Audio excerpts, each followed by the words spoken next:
Hello, Sniper here with map time for day 14. Listen in, there's quite a lot that changes here. Bit of a spoiler alert, plans had to change. So here we are. So our planned finish yesterday was to be in Richonich. We actually went past there, and when I left you yesterday, we were just camped in about here in the MSR Access 2, and actually it was a really nice spot, so no complaints there. My complaints start, or my issues start, when we did have signal and started to do a bit of research. So, yeah, it was everything was conspiring against us. Two things became apparent. First thing was that the ferry and the bus from the Durness side to the Cape Wrath Lighthouse was no longer running, or it wasn't running, and they decided they couldn't make it COVID safe for the journeys, and we'd be reviewing it in a few weeks. So that scuppered getting out to the Durness side, but I suppose it always meant that you could still travel in from Sandwood Bay and then come back towards Kinloch Bervie. Well, that's what we thought. What we also found out is they updated the MOD notices on the 5th of May, and there'd be live firing from Saturday morning. And of course, this was Friday. So, really, threw things up in the air. But we'll come back to that later. So, in the morning, followed the road. It was okay, absolutely fine, all the way along. And then you come to the ever so quaint London stores. And to be fair, the shopkeeper actually called the MOD range and confirmed that it was going to be closed for an extended period of time from Saturday, this being Friday. So we decided not to go in and get wine and supplies and to take the route less travelled up towards Strathan Bothy, and so we came back and took this path here. And here we go. Yep, so just replicating that down here. Now we crossed a little river, which is there, and this seems to be, all boggy and marshy. So was this, but maybe less so. So I just plotted a route round here, just trying to stay as high as we could, and came and joined. I don't think it was any faster, probably no drier, certainly, was no slower. So passing the lock-in on your left, and it's just a grind to get up here. Now what we should have done is gone down, tried to follow this, although there was no path, and make our way to the bridge that goes over the river here. We kind of followed the game trail, went all the way down, could see the bothy, but we couldn't get to it. Julie didn't fancy leaping over this. It was quite deep and fast running in parts, so we tracked back here across on the shaky wobbly bridge, and then went to the bothy and had a hot lunch in there. After that, it's back out on the trail, and it took us longer to get along here than we thought. I mean, there's dots there, but really you're just kind of heather bashing as best you can. There's a very faint trail you can kind of pick up, and decided not to go to Sandy's Bothy up here at Strath. Well, I'm going to call it Sandy's Bothy. We didn't go there. We actually picked up the very faint path down here. There's a lovely beach, and it's a freshwater loch. I had to taste that to make sure, and came all the way down and onto the beach, which we pretty much had to ourselves. Spent some time there and then camped in the dunes overnight for day 14. So, had talked about going to Sandy's Bothy. To be fair, the young lady and gentleman had spoken about on the walk into Richonich, bumped into them. They ended up spending the night there, trying to use the peat that was there to get the fire going. So we wouldn't have had that to ourselves anyway. So delighted to be able to have the beach down there. It was actually beautiful. Anyway, less chatting and on to the rest of the clips. Speak to you later.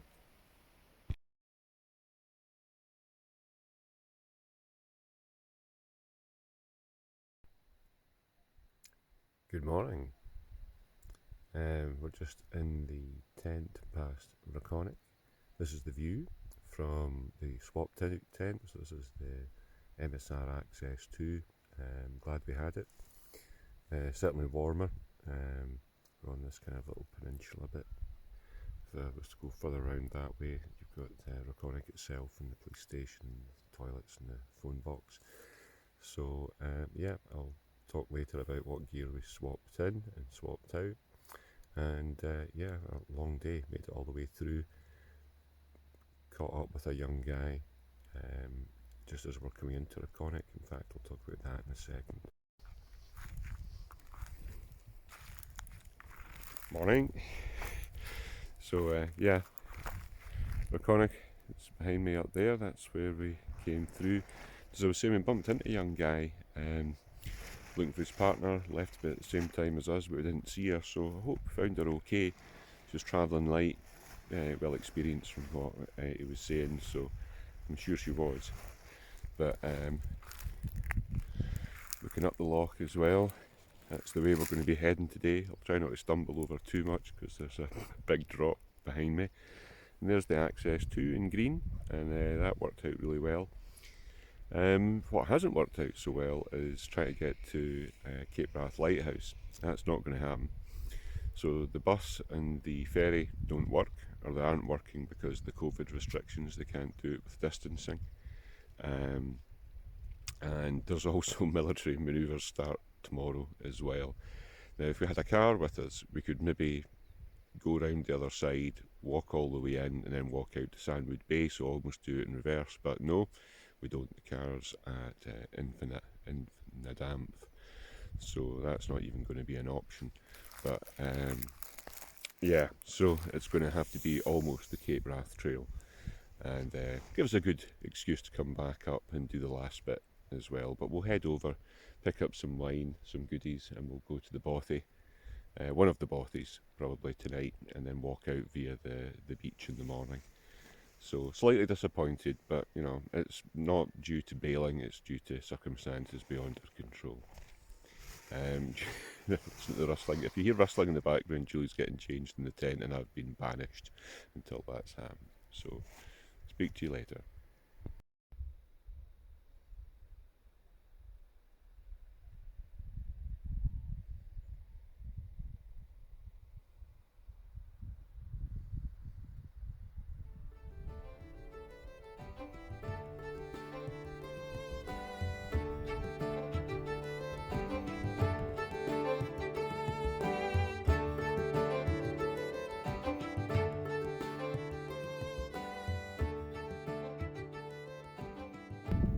And we're off. So went to the London store, so Mr. Mackay's shop, confirmed that the range is active, so unless we're going to go and walk all the way out there and back today, it's not happening. In general, I just can't see it happening. So we've taken the moor option, go via the two bothies and maybe camp at the north of Sandwood Bay. And yeah, so this is where we are, and roughly that's where we're going.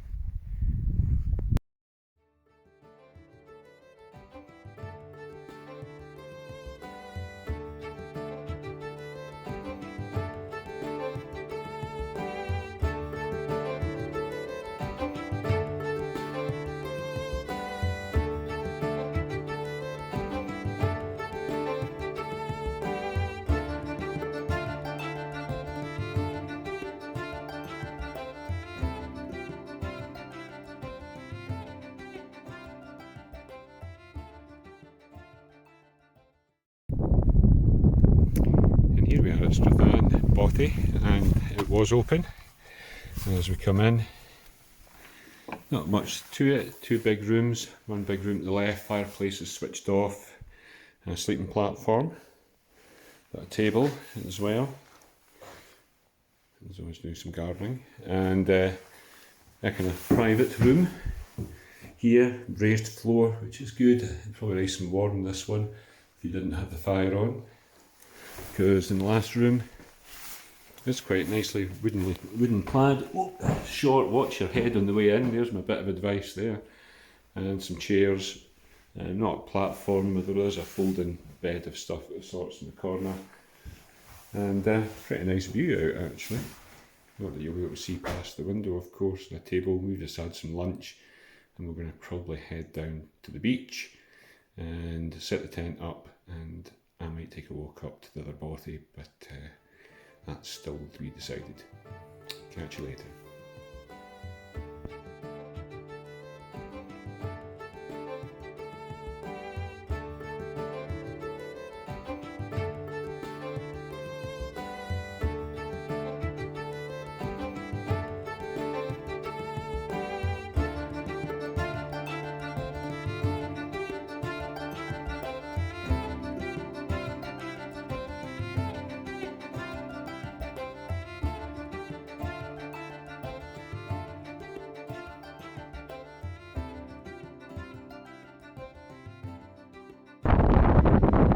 We've made it to Sandwood Bay and it's beautiful. You won't hear a thing because of the wind. We've managed to dodge the worst of the weather. That's all.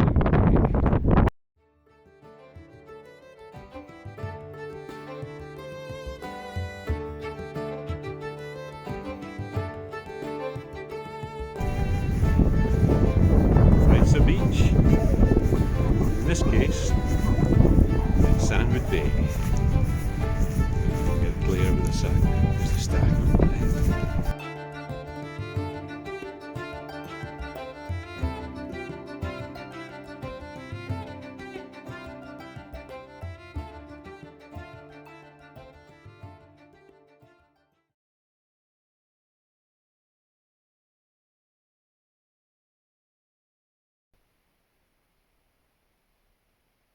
Okay, welcome. As promised, this is Kit Corner, and what I'm going to have a look at here is my cook kit that I started with when I was hiking solo before I swapped in the Altkit brew kit 1.2 litre.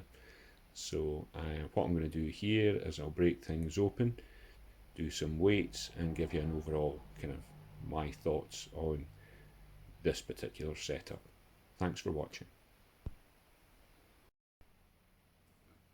Here's the cook kit. So let's start. So off the lid, the larger pot is the Altkit titanium cook pot, 900 millilitres, and then within that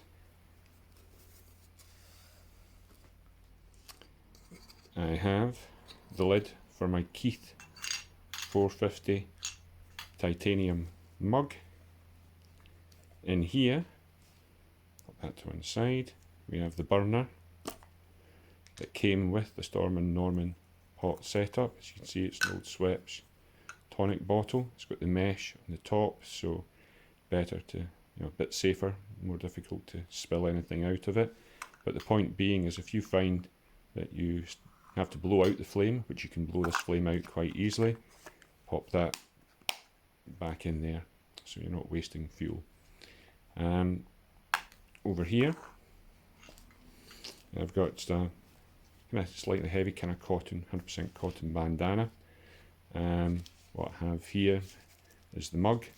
It's got an old charity band on it so I don't burn my lips round the top, and it's got a reflective kind of pot cozy for here, helping to keep my coffee warm. I can sip at that in the morning, and that's just off an old tent in Alux. I managed to go around and hold everything together. That works well for me, and of course I can use it as a secondary pot if I need to. So that's all the bits, with the exception of the actual Storm and Norman bit. Obviously it came with that, and I believe, unfortunately, Storm and Norman is no longer with us, so it's a Candera type stove. So let's have a look at that.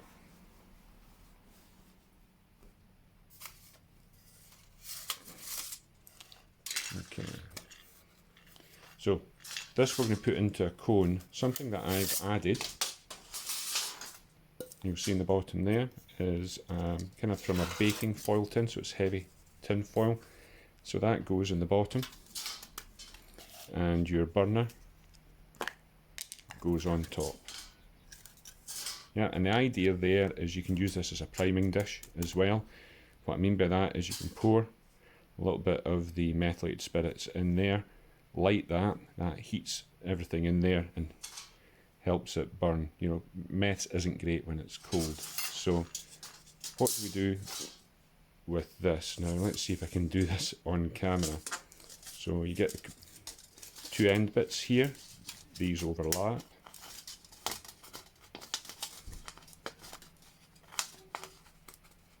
There we go, took a bit of catching. And bearing in mind this all fits inside the pot, so I used to make these so that they would be pot specific. You then get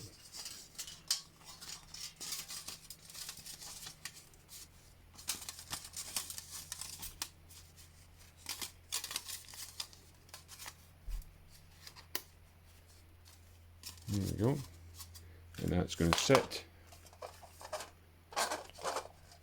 over the top.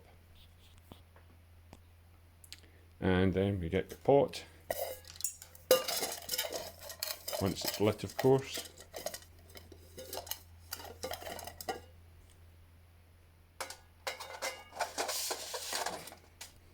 That sits in there, and job is a good one. So it's nice to have something that's silent. It's also nice to have something that doesn't have so many moving parts and the like that could potentially fail on you. This was great in the wind, never failed me, and was super efficient. Now I have done the weights and that already. The only thing I'll maybe mention here is this. This is the GSI pour over coffee filter. That's absolutely brilliant. I mean, that's my luxury item, is my coffee in the morning, and that was a lifesaver. I'll just switch on the scales over to my left, because I didn't measure this specifically yesterday. So just that you know, I mean, if you like your coffee, this is a great thing. So pop that on here, and that's reading at 10 grams. So thanks for watching. Any questions, pop them in the comments.